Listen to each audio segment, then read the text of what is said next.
Hi everybody and welcome back to another episode of Silver Seaters. So today we're going to focus on my top 3 exercises for increasing the strength in the lower body. It's really important to keep the legs nice and strong so that you can continue to do your physical activities such as getting out of a chair without using your hands, walking up and down the stairs, and also walking to the shops.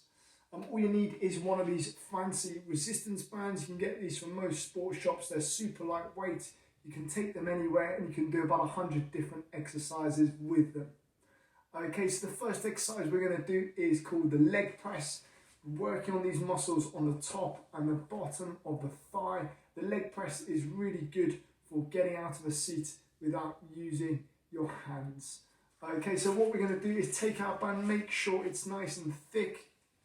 We're going to wrap this band around the ball of the foot, trying to make sure it doesn't come up the foot. Wrap the band around the hands, bring the hands in towards the body, squeezing those shoulder blades together, keeping that leg nice and straight. The aim of this exercise is to make sure the ball of that foot is always facing forwards. So we're going to bring that knee towards the chest and we're going to press out again. When you're ready, we're going to go from 5, nice and slow, nice and controlled. 4, 3, 2, and 1. If you want to make this exercise a little bit more difficult, you can wrap your hands around the band once more, making the band shorter, giving yourself a little bit more resistance. You can also use a band which is slightly stronger, so a little bit more resistance there again. Right, so the next exercise is called the calf press. So we're focusing on the muscles on the back of the shin. This one's really useful for pressing onto the ball of the foot and maybe taking your body up to another level. So for example, walking up to another step. Similar to the leg press, we're going to take our band, we're going to put it around the ball of the foot.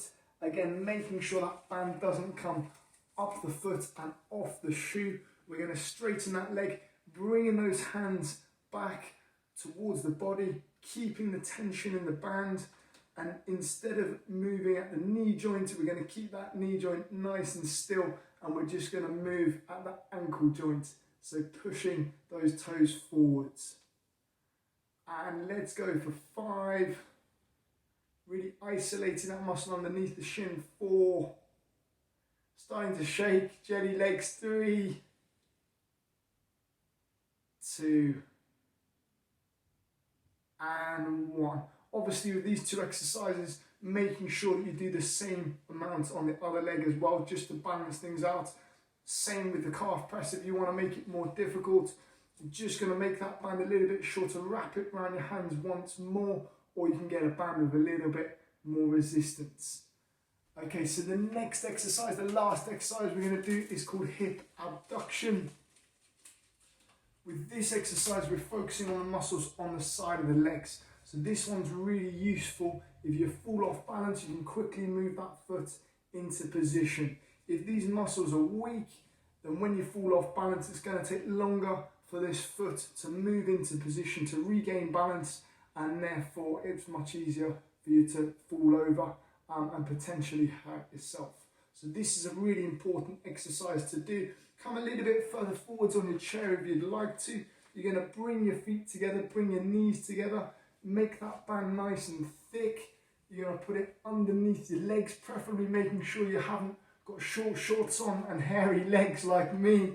So you're going to wrap that band over the top of the legs, making sure you've got some nice tension in the band and keeping those hands at the side of the thighs.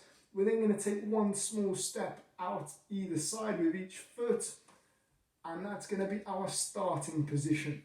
And nice and gently, we're just going to press out to the side, pressing out to the side, and let's go for 5, 4, 3,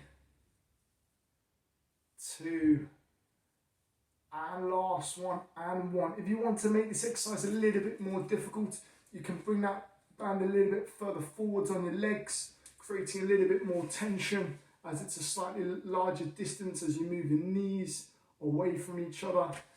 You can also use a band which has a little bit more resistance. With all of these exercises, it's really important to keep the tension in the band. If we keep the tension in the band, then we also keep the tension in the muscles, and that's where we see the improvement in the strength, which is really important. Thanks very much for tuning in today. I really hope it's been useful.